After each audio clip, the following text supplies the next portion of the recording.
어느 시골에 사는 자매가 있었는데요.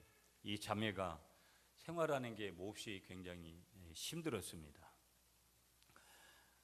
그 힘든 인생의 삶 가운데 조금만 올려주세요. 신앙생활하면서 이 힘든 모든 것들을 이기고 있었는데 너무 힘드니까 주님 앞에 기도하면서 이런 기도를 했어요. 주여, 너무 힘듭니다. 주여, 너무 힘듭니다. 이렇게 이야기를 계속해서 되뇌었어요. 기도로. 어느 날 꿈을 꾸었는데 이 자매 한 명이 커다란 십자가를 질질 끌고 가고 있었어요. 자기 자신이. 그때 예수님을 만나게 되었는데요. 예수님을 만난 이 자매가 예수님에게 꿈에서 이렇게 이야기를 했어요. 주님, 너무 힘듭니다. 주님은 목수이지 않습니까? 그러니까 제가 이렇게 힘들게 지고 가는 이 십자가를 좀 잘라주세요. 예수님에게 이렇게 꿈속에서 부탁을 했어요. 그러니까 이 말씀을, 이 얘기를 듣고 계시던 예수님께서 빙그레 웃으시면서 그 십자가를 그 자매가 원하는 대로 잘라줬어요. 자매는 그 꿈속에서 있죠. 계속해서 주님, 그만큼 가지고는 안 됩니다, 안 됩니다 해가지고 3번이나 자기의 십자가를 잘라달라고 그렇게 주님께 부탁을 했고, 그렇게 부탁받은 주님께서는 3번이나 그 자매의 기도를 들어주시고 말을 들어주셨어요. 3번 십자가를 잘라내니까 얼마나 편안하고 가볍고 그렇게 여유가 생겼는지 몰라요. 그런데 갑자기 어떤 현상이 나타났냐면 눈앞에 요단강이 보이기 시작하는 거예요. 뒤에 오던 다른 사람들은 가만히 보니까 커다란 그런 십자가를 강에다가 턱 놓아놓고 그 십자가를 다리 삼아서 하늘나라로 건너를 가는 거예요. 요단강은 어떤 강인지 아시잖아요. 이렇게 탁 놓고 그 강을 건너가는 거예요. 그런데 자기의 십자가를 보니까 그 자매는 자기의 십자가는 이미 자기 손 밑에까지 그렇게 잘라져 가지고 너무 작아져 가지고 자기는 그거를 놓고 건널 수가 없게 되는 거예요. 자매는 너무 서러운 나머지 강가에 털썩 주저앉아서 엉엉 울었어요. 그리고 예수님을 찾았지만 그때는 예수님을 찾아도 소용이 없었어요. 그때 자매가 그 꿈에서 깨어났는데요, 주님의 음성이 다시 들려오는 거예요. 뭐라고 예수님께서 그 자매에게 말씀하시냐면 이렇게 말씀을 주시는 거예요. 누구든지 나를 따라오려거든 자기를 부인하고 자기 십자가를 지고 나를 지니라. 그러니까 이 자매가 그 꿈속에서도 아멘 아멘 하면서 소리를 쳤다라는 거예요. 여러분, 예수 믿는 우리들에게 고난이 필수적일 것 같아요? 어때요? 인생을 살아보니까 내가 예수를 믿는 동안에 고난을 받아야 돼요? 안 받아야 돼요? 어찌 그렇게 잘 알아요? 고난 또 주시라고 기도할까요, 제가? 우리 교인들한테 다 고난 주시라고 기도할까요? 고난을 좋아하는 사람이 누가 있어요, 갖다가. 그렇지만 여러분의 말씀이 그게 어떤 것이라는 것을 알죠. 고난은 그러나 필수적이냐 필수적이지 않느냐 여러 가지 고민이 되지만, 그럼에도 불구하고 불행히도 그것은 뭐라고 얘기할 수밖에 없냐면 예라고밖에 우리가 이야기할 수 없더라는 거예요. 여러분이 지금 오늘 이 시간까지 당하고 있는 고난이, 남에게도 아직도 말 못하고 있는 그런 고난이 얼마나 많은지 몰라요. 근데 중요한 사실은 남에게 이야기하는 것도 중요하지만, 남에게 이야기 안 한 것도 중요하지만, 주님께 말씀을 드리지 않은 것은 더 문제가 심각한 거예요. 뭘 좀 따라오고 계세요? 지금 따라오고 계시냐고요. 이게 중요하게 가는데, 그러니까 무슨 얘기를 제가 드리냐면, 여러분 내가 고난이 왔으면 먼저 하나님 앞에 아프면 아프다, 힘들면 힘들다, 그리고 중요한 것은 하나님의 뜻이 어디에 있는지를 구해야 되는 거예요. 이 자매같이 그냥 그 단순하게 그 고난만 좀 없어졌으면 좋겠다라고 그렇게 하는 것은 결국 결론이 별로 좋지 않을 수도 있다 이 말이에요. 두 번째, 때로는 사람들하고 이렇게 나의 아픔을 나누는 것도, 그리스도의 말씀 앞에서 사람들하고 이렇게 아픔을 나누는 것도, 기도 제목으로 나누는 것도 중요하다 이 말이에요. 꽁꽁 싸매고 내 얘기는 남이 들으면 자존심 상하고 내 얘기는 남이 들으면 절대 안 된다라고 생각하는 분들 곤란합니다. 여러분의 그 자존심을 10원짜리 동전보다도 못한 자존심을 내려놓지 않는 한 여러분에게는 지속적인 하나님의 치유는 일어나지 않아요. 내가 이런 어려움이 있다고, 물론 떠벌리기 좋아하고 막 다른 엉뚱한 소리 하는 사람하고 그런 대화를 하면 안 되죠. 누구와 내가 이 영적 비밀의 이야기들하고 육적인 삶의 이야기를 나눌 것인가를 신중하게 봐야 되고, 그런 대상이 있으면 반드시 나의 마음을 짓누르고 있는, 삶을 짓누르고 있는 그런 삶의 어려움들을 나눌 줄 알아야 돼요. 마음에 꽁꽁 묻어놓으면 짐밖에 안 되는 거, 결국은 그것이 우리의 마음과 몸에 탈을 일으키게 돼 있다라는 거예요.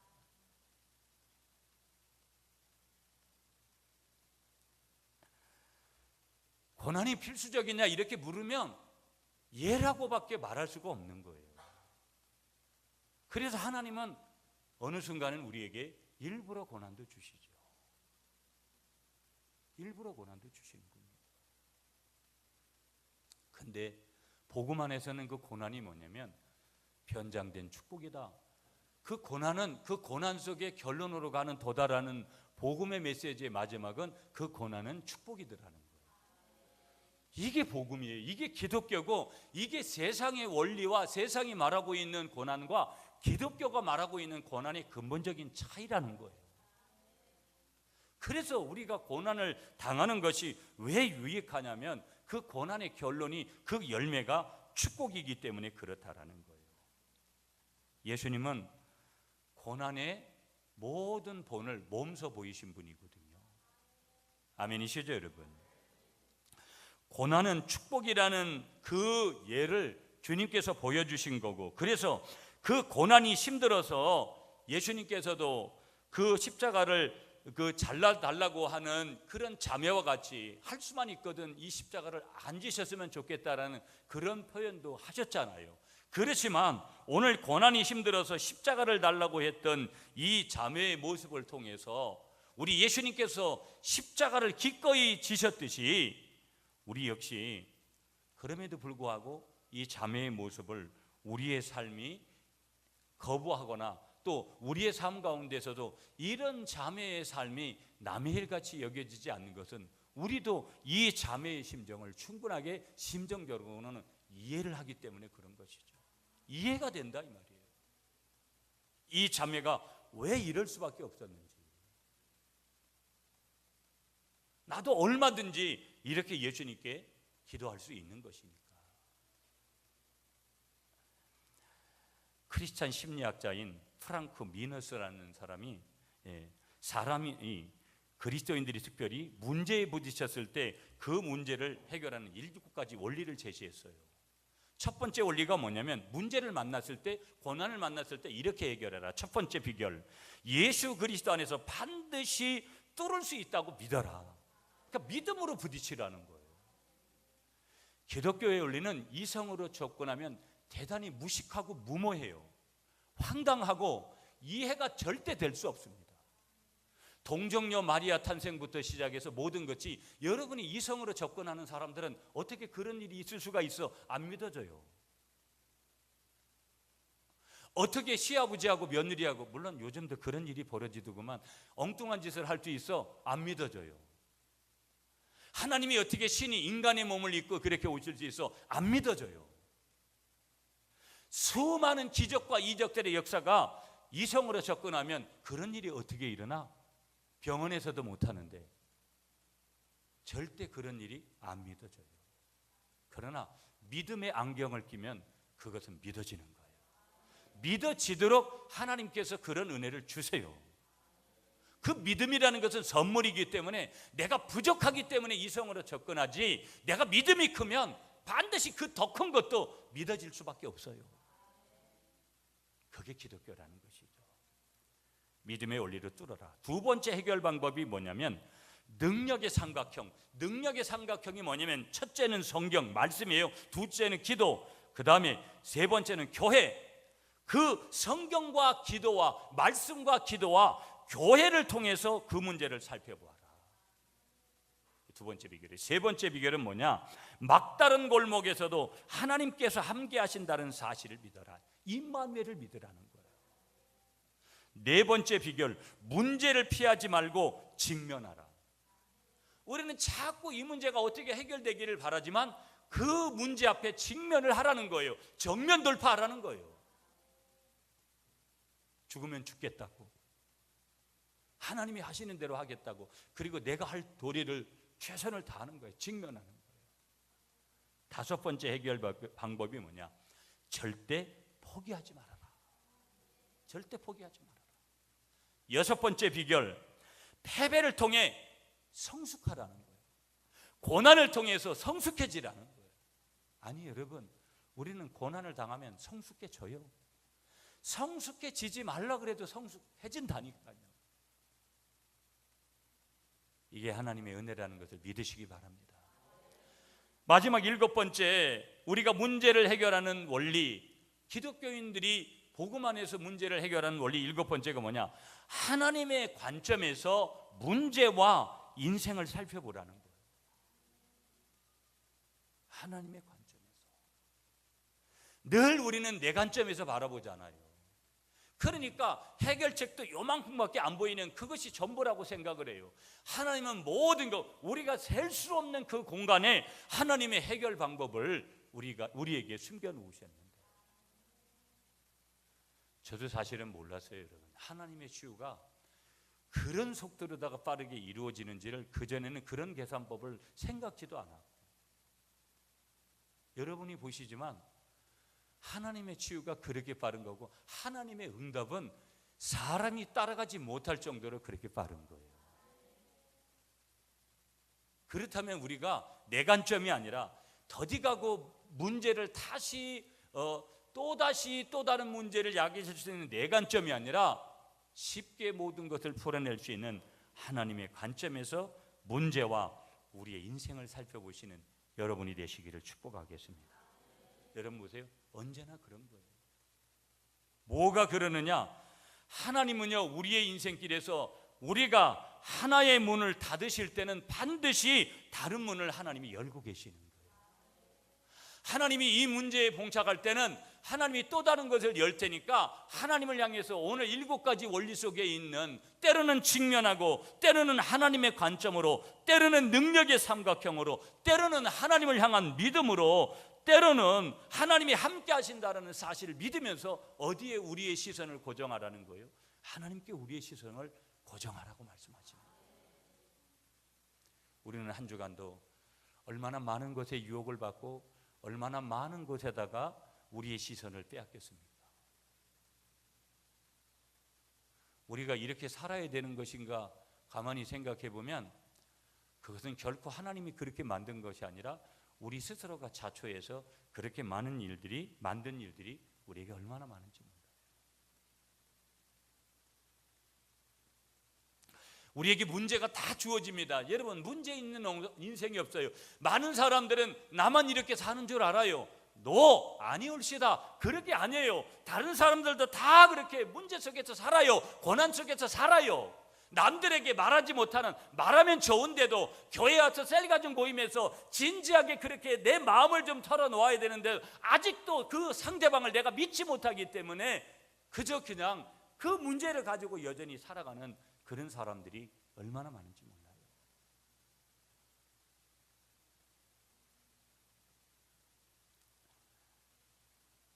우리는 뭘 봐야 되냐면 바늘구멍만큼 그렇게 약하게 보이고 잘 안 보일지라도 문제가 주어질 때 다른 길을 활짝 여시고 하나님께서는 우리를 기다리고 계신다라는 거. 오늘도 나를 기다리고 계시는 하나님, 여전히 나를 기다리고 계시는 하나님.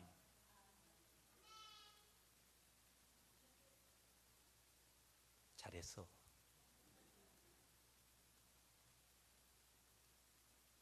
여러분, 20대 때 제가 이제 강화도 1년에 한 번 내지 2번을 가는데, 그때는 주로 무궁화호 타고 와서 강화도 섬에서 2시간 배 타고 나와서 버스 타고 30분 가서 강화읍에 가서 버스 타고 영등포까지 오는 완행 버스를 타고, 완행 버스 타고 와서 영등포역에서 무궁화호를 타고 구미역에 내려서 공단 본부에 있는 제가 다녔던 회사에 그렇게 왔거든요. 그러면 하루 종일이에요. 1년에 2번을 집에 갔어요.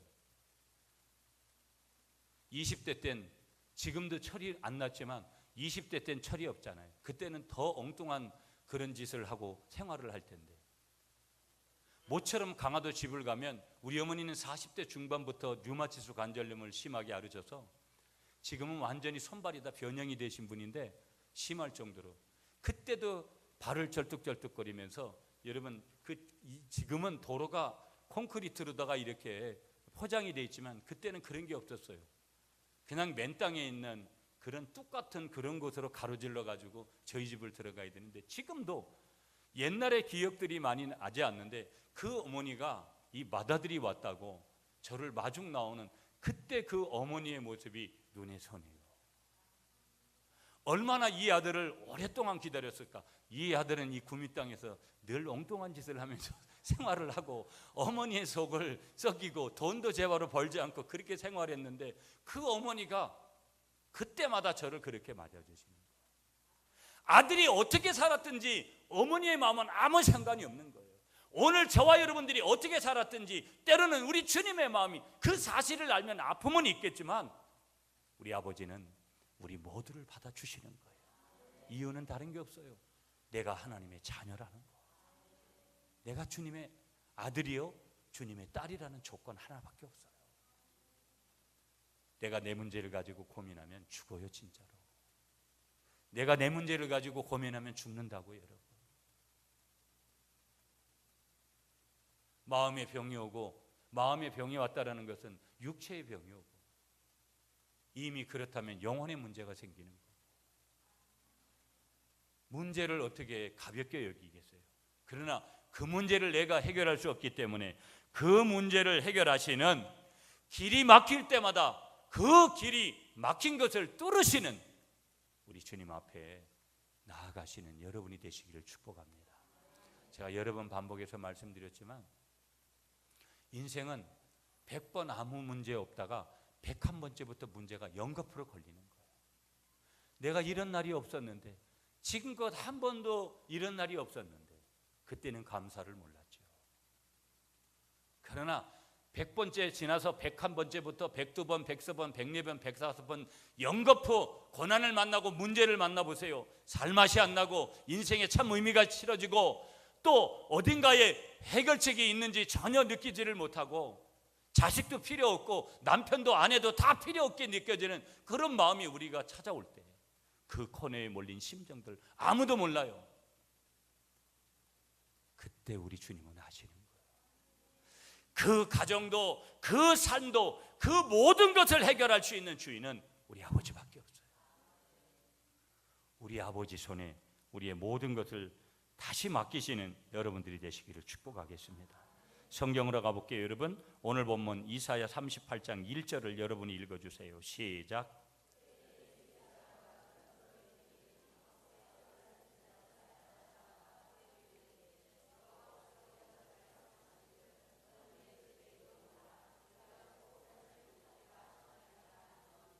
아멘. 여러분 보세요. 오늘 성경 말씀은요, 처음 시작하기를 이렇게 시작하는 거예요. 그때의 시스기야가 병들어 죽게 되었으니, 죽게 되었다라는 거예요.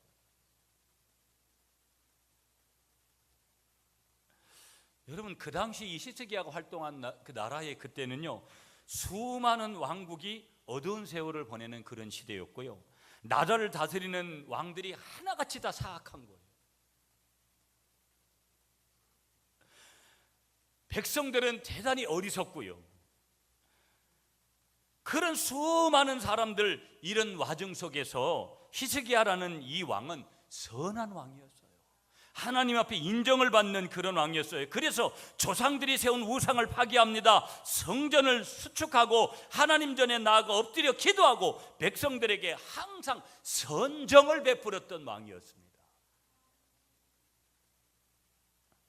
특별히 히스기야 왕은요, 아수르 군대 사네림 장군의 선전포고문을 듣고 성전에 들어가 기도합니다. 그리고 18만 5천 명의 적군을 격퇴시키는 놀라운 기적과 함께 이스라엘이 대승하는 그런 체험을 하게 만드는 왕이었어요.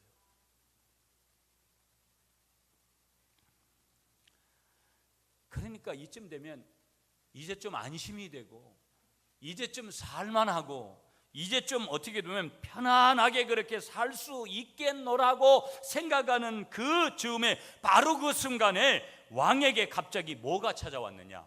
병이 찾아온 거예요. 병이 찾아온 거예요. 죽음이 예고됐습니다. 왕의 주치의도 뭐라고 이야기하느냐? 왕이요, 희망이 없습니다. 살 수 없습니다. 하나님의 말씀도 뭐라고 오늘 이사야 선지자를 통해서 말씀을 주시느냐? 내가 죽고 살지 못하리라. 모든 것을 열고 닫으시는 하나님께서, 생명의 주인이 되신 하나님께서 이 히스기야 왕에게 이런 선고를 하시는 거예요. 최후 통고지요. 이때 왕의 나이가 몇 살이냐면 39입니다.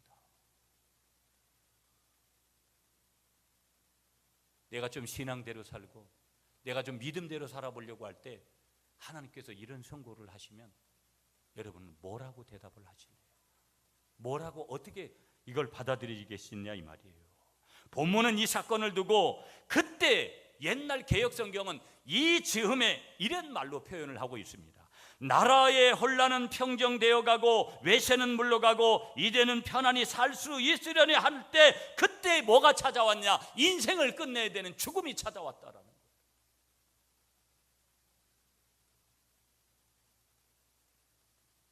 히스기야가 아니라 나에게 여러분 이런 날이 찾아왔다고 한번 생각해 보세요. 우리는 문상을 즐기지만 우리는 그 즐긴다라는 표현이 뭐냐면 그게 내일같이 안 여긴다 이 말이에요. 그러나 얼마든지 그 일이 내일일 수 있다라는 거예요. 아멘을 안 하시네. 죽기 싫죠? 아이고, 믿음으로 아멘을 크게 해야 되지. 예수 믿는 사람들은 죽음의 이단을 분명하게 정의를 해야 되거든요. 그래도 여러분 아직까지 죽기 싫은 거예요. 아유, 우린 이런 질문을 해야 돼요. 왜 선한 사람에게 나쁜 일이 생길까? 내가 이제 예수 믿겠다고, 예수 잘 믿겠다고 그러는데 왜 하나님은 나에게 이런 일을 벌이실까? 왜 그러실까? 왜 이 시점에 고난이 와야 하는가? 왜 히스기야 왕이 처한 선한 사람에게, 이 히스기야와 같은 그런 선한 왕에게 이토록 좋지 못한 일이 생기는가? 오늘 이게 히스기야의 문제가 아니라 오늘 우리는 죽음이라는 단어를 이야기하지만 이미 우리의 삶의 문제에서 이것은 오늘 살아가는 21세기를 살아가는 현대인의 초상이라는 것을 우리는 알아요. 오늘 이게 우리의 삶이라는 것을 우리가 알더라는 거예요. 심지어 누구도, 불신자는 당연한 것이고, 심지어 누구도, 예수 믿는 사람도, 심지어 누구도 내가 심지어 예수를 잘 믿는다고, 신실하게 그렇게 믿는다고 하는 그 사람 속에서도 이런 일이 얼마든지 있을 수 있다는 것을 우리는 알아요.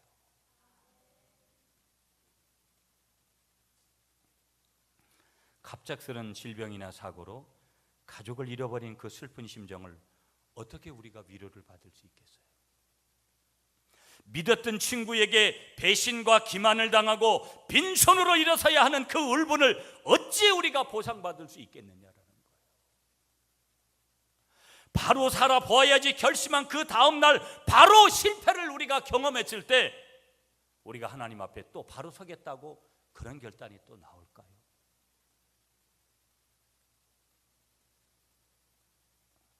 인생의 살벌한 경쟁 대열에서 낙오자가 되어서 이 구석 저 구석으로 밀리고 있다고 느껴질 때 겪어야 하는 수치감과 그 패배감은 또 어떻게 우리가 할 수 있는 것일까? 이제 성공하면 멋지게 풍성하게 주님 앞에 충성하고 살아야지, 바르게 살아보려고 했는데 갈 길이 막혀버리고 마는 그 순간 또다시 가겠다고 그렇게 말할까? 우리 모두는 한결같이 상처를 안고 사는 사람들입니다. 옆에 계신 분한테 이렇게 인사하겠습니다. 잘못하면 따고 맞을 수 있습니다. 안 됐수, 이렇게 얘기하세요. 안 됐수. 그 다음에 위로를 줘야 돼요. 복음을 줘야 돼요. 이렇게 이야기하세요. 당신의 상처는 주님께서 치료하십니다. 한 번 더. 당신의 상처는 주님께서 치료하십니다. 아멘이시죠? 우린 다 상처를 안고 살아가요. 저는 어떨 것 같아요? 저는 여러분들보다 더 많은 상처가 있습니다. 다 상처를 안고 이렇게 살아가요. 그러나 누가 더 이 받은 상처들을 복음 안에서 떨쳐내면서 살아갈 것이냐? 누가 더 하나님의 은혜 앞에 나의 모든 상처들을 내어놓을 줄 아는 그 믿음의 사람이 될 거냐? 우리는 그저 있는 그대로 주님 앞에 내어놓는 것밖에 없어요. 치료자는 주님이시기 때문에. 옆에 계신 분한테 이렇게 인사하겠습니다. 하나님이 치료하십니다. 주님이 치료하십니다.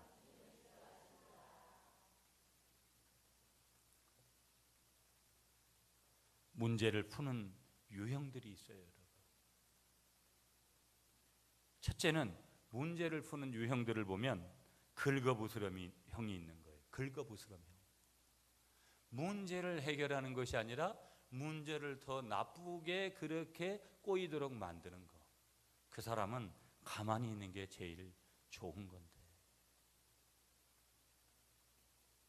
내가 문제를 해결해 보겠다고 했지만 긁어부스럼 만든 적 너무 많잖아요. 두 번째 문제를 푸는 형은요, 절망형이 있어요. 무조건 문제를 만나면 이젠 죽었구나 하고 고민하고 절망하고 자학하고 불평하고 하나님 원망하고.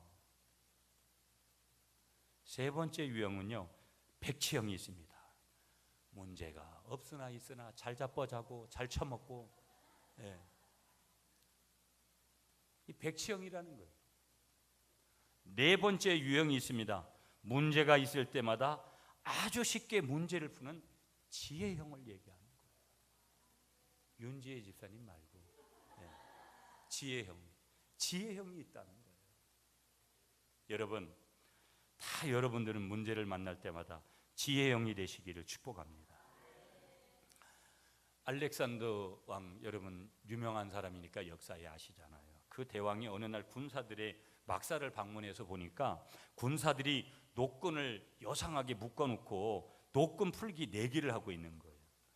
힘센 사람도 이거를 노끈을 풀지를 못하는 거예요. 꽤 많은 병사도 노끈을 풀지 못했습니다. 그때 이 알렉산더가 그들 앞으로 딱 다가가서 그 부관에게 뭐라고 명령했냐면, 부관, 내 칼을 가져오너라. 그리고 그 시퍼런 칼을 갖다가 높이 쳐들면서 이 밧줄을 싹둑싹둑 잘라버리는 거예요. 그리고 그가 이렇게 얘기했어요. 나는 문제를 이렇게 푼다.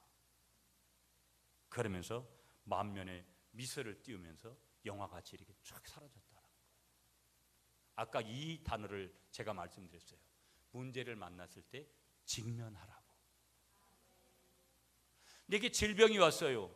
그 질병을 병원의 의사 선생님들한테 맡기고 하나님 앞에 맡기면서 내가 때로는 약도 먹고 때로는 운동도 하고 때로는 음식요법도 하고 때로는 기도도 하고 예배하고 그러면서 생명을 하나님 앞에 맡기면서 가는 겁니다. 내가 돈 문제가 생겼어요. 직장 문제 생겼어요. 가정 문제 생겼어요.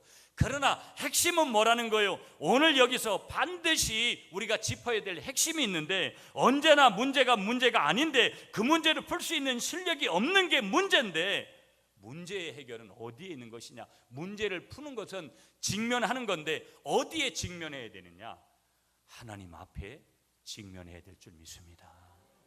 이 말은 무슨 얘기예요? 오늘 우리가 삶의 자리에 우뚝 떠서 그 문제를 풀어가지만 우리 하나님이 나를 도와주셔야 된다. 때로는 질병의 문제도 의사 선생님을 통해서, 때로는 의사 선생님을 통하지 않아도 하나님이 나를 도와주셔야 된다. 이 문제를 푸는 비결은 오직 주님이에요. 이걸 알라는 거예요.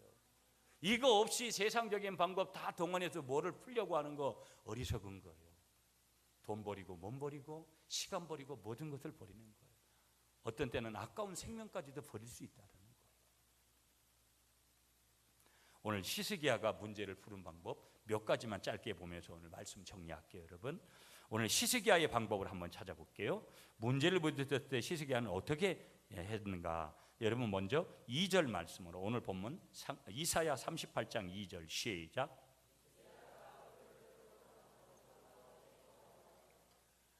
자, 여러분, 여기 히스기야는 얼굴을 어디로 향했다? 벽으로 향하고 뭐 했다? 기도했는데 누구에게 기도했다? 여호와께 기도했다. 여러분, 여기 중요한 메시지가 있거든요. 한번 따라하겠습니다. 히스기야는 얼굴을 벽으로 향하고 여호와께 기도했습니다. 여기 옛날 개역 성경은 얼굴이라고 번역을 안 하고 낯을 피했다 이렇게 했어요. 낯을 벽으로, 낯이라는 것은 얼굴이에요. 낯 뜨거워졌다, 낯 뜨거워졌다 이러잖아요. 그러니까 얼굴 뜨거워졌다 이 말이거든요. 그래서 개역 성경은 그걸 바르게 해석한 거예요. 개정해가지고 그걸 낯이라는 단어를 얼굴로 바꿔서 그렇게 해석을 바꾼 거예요. 개역 개정판이. 그러면 얼굴을 벽으로 향했다 이 말은 벽은 뭘 얘기하는 거냐면 이스라엘 예루살렘 성전을 얘기하는 거예요. 그러면 여러분이 뭐 차 타고 가면서 기도하는 거, 여러분이 뭐 가정에서 기도하는 거 다 좋아요. 여기 오늘 이 히스기야 왕이 지금 병이 들어서 어디 가서 기도를 했냐면 병 들기 전에도 성전 기도를 많이 했다 이 말이에요. 무슨 얘기냐면 신앙인의 삶의 중심은 어디라는 거예요? 교회라는 거예요. 교회. 가정을 소홀히 해라? 아닙니다. 가정을 중요하게 여겨야 됩니다. 그러나 가정을 중요하게 여기는 사람은 반드시 영적인 그 샘물을 어디서 먹고 그 가정을 섬기고 직장을 섬겨야 되느냐? 예배당 성전에서 흘러나오는 예수 그리스도의 십자가의 보혈의 피, 성전에서 흘러나오는 그 물을 마시며 생수의 강, 그 물을 마시며 생활할 때 우리는 그 영생수를 마시며 생활할 때 삶의 능력이 우리에게 주어진다.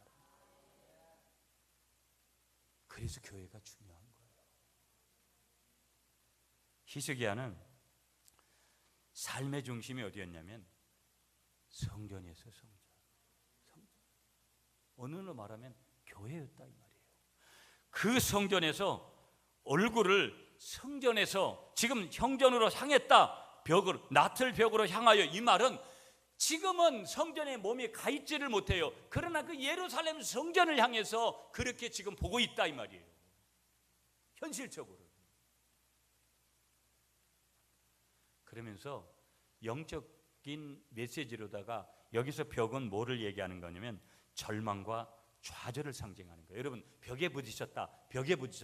내가 인생의 삶에서 벽에 부딪혔다. 어떤 일이 꼬였다 이 말이에요. 어떤 절망이 왔다 이 말이에요. 어떤 낭망의 일이 왔다. 안 된 일이 왔다 이 말이에요.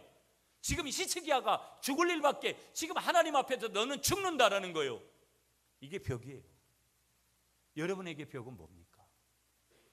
남편의 문제일 수 있고, 아내의 문제일 수 있고, 자식의 문제일 수 있고, 돈의 문제일 수 있고, 질병의 문제일 수 있고, 직장 문제일 수 있고, 신앙의 문제일 수 있고, 어떤 친구와의 문제일 수 있고, 부모와 자식 간의 문제일 수 있고, 형제 간의 문제일 수 있고, 자식 간의 여러 가지 문제들이 우리에게 있을 수 있죠. 이런 벽 어떻게 뚫으실래요? 머리 굴리지 마세요. 낭망하지도 마세요. 뭐라는 거예요? 하나님 앞에, 하나님 제가 이렇습니다. 하나님 나를 살려주시고 도와주세요.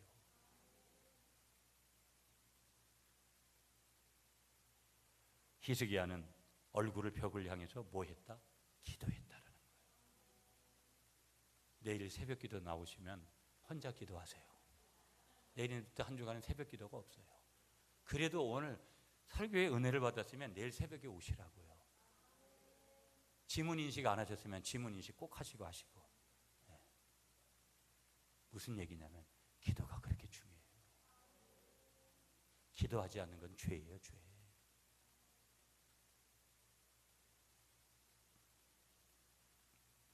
그러면서 여러분 이렇게 기도하게 하는 거, 이렇게 벽에 막히게 하는 거, 그러면서 전체적으로 이렇게 길이 막히게 하는 이유는 한 가지예요. 한번 따라하겠습니다. 내 인생에 길이 막힌 이유는 하나님을 보게 하기 위함이다. 할렐루야, 아멘이시죠? 내 인생에 길이 막히는 것은 하나님이 하나님 바라보라고 말씀하시는 거예요. 결론이 뭐예요? 히스기야가 하나님 앞에 그렇게 가니까 살잖아요. 두 번째 히스기야의 방법, 여러분 3절 가겠습니다. 3절 말씀 다 같이 시작.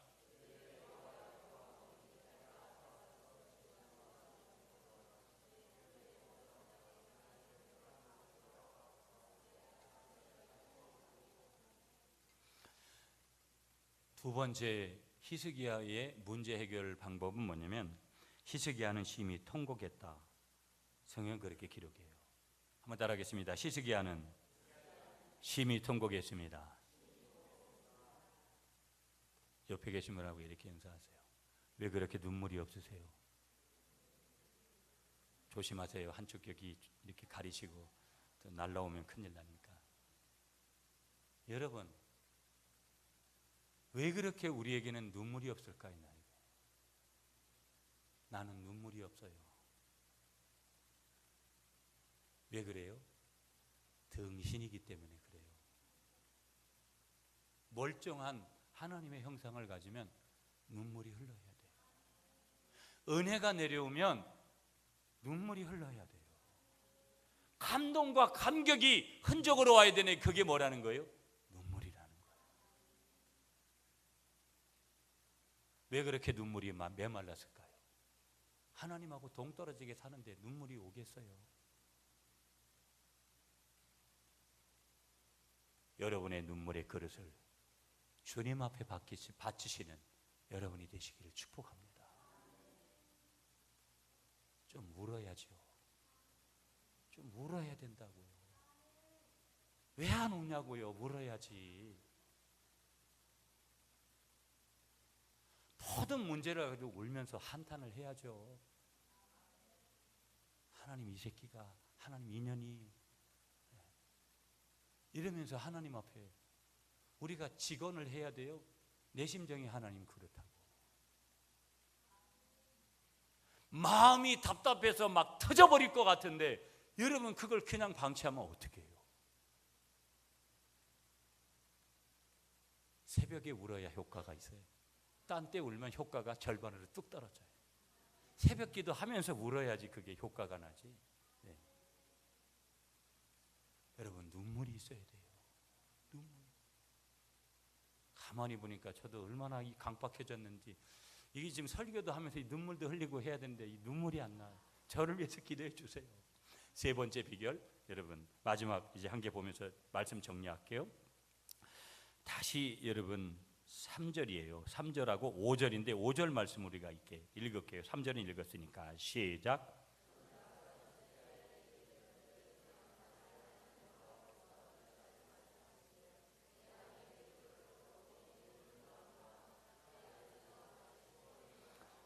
아멘.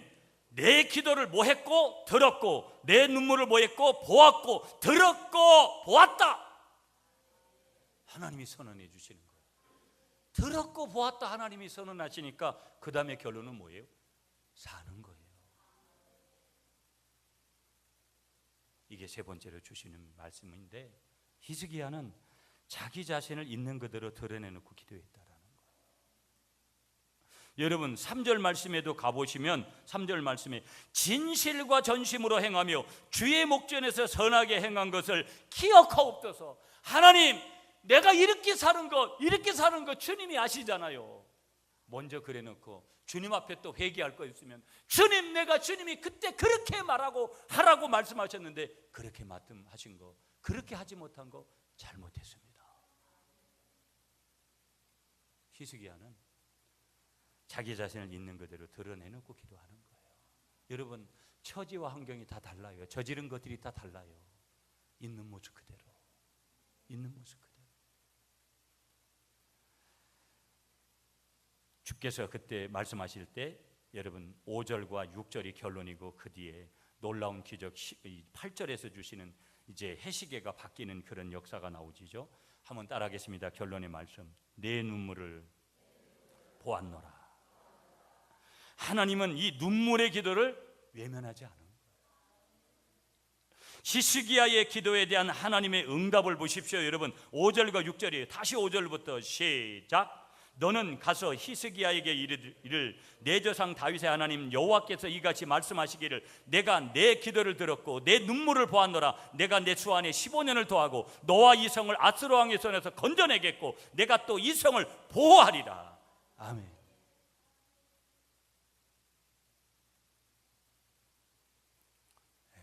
여러분, 날이 더워서 아무리 빨가벗고 해수욕장에 가서 그렇게 아유 시원해 좋다 해도 그런 것을 누려야 되는 거 분명히 맞다고 해도 우리가 하나님 없이는 살 수가 없는 거예요. 하나님이 그렇게 우리를 만들었는데 사람하고 백날 문제 풀려고 해봤자 풀려질 수가 없어요. 영적인 원리가 있는데 하나님 앞에 히스기야가 나가니까 죽을 사람도 사는 거예요. 내가 할 일은 그저 주님 앞에 있는 모습 그대로 나가서 눈물로 하나님 앞에 기도했는 거. 히스기야가 한 거는 그거밖에 없어요. 돈 하나 들지 않았어요. 저와 여러분들이 성전에 모여서 이 예배당에서 눈물로 하나님 앞에 우리의 삶의 모든 문제를 기도로 아뢰을 때 하나님은 그 문제를 해결하시는 거예요. 그 문제가 한 개 이상이 되더라도 주님은 눈물을 보시고 내 눈물을 보았노라. 여러분, 적당하게 그렇게 하나님이 앞에 하면 다 하세요. 좀 간절함이 있어야죠. 좀 무언가 간절하게 드리는, 그 진실하게 드리는 그런 담긴 그 눈물의 그 항아리가 우리에게 좀 있어야 되는 거 아니겠어요?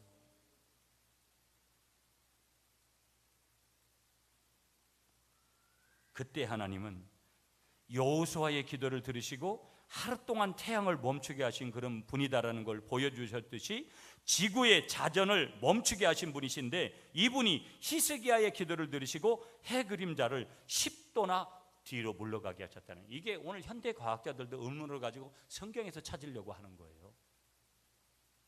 여러분, 마지막 8절을 마치면서 오늘 이제 말씀 맺을게요. 8절 말씀 시작. 보라, 아하스의 해시계가 나아가던 해에 그림자를 뒤로 10도를 물러가게 하리라 하셨다 하라 하시더니 이에 해시계가 나아갔던 해에 그림자가 10도를 물러가게 합니다. 나중에 이 얘기를 어떤 설교 시간에 한번 할 수 있는 기회가 올 거예요. 우리 하나님은 이런 분이시거든요. 이런 분이 우리 인생에 뭐를 해결해 주지 못하겠어요? 오늘 우리는 이렇게 질문합니다. 내 인생의 길이 막혔어요. 내 인생의 길이 막혔어요. 사람에게 자꾸 쫓아가가지고 말하고 그럽니다. 때로는 믿음의 사람들하고 그 얘기를 나눠야 돼요. 기도해야 되라고. 그러나 거기까지 가면 문제 해결 안 돼요. 우리는 하나님 앞에 나아가야 돼요. 어디를 통해서? 교회를 통해서. 그리고 뭐 해야 돼요? 눈물로 기도해야 돼요. 어디를 향해서? 하나님을 향해서. 그때 하나님은 우리의 기도를 들으시고 우리의 문제를 해결하시는 거예요. 우리의 문제 해결은 주님이 하시는 거예요. 한번 따라하겠습니다. 주님만이 나의 문제를 해결하십니다. 기도하겠습니다.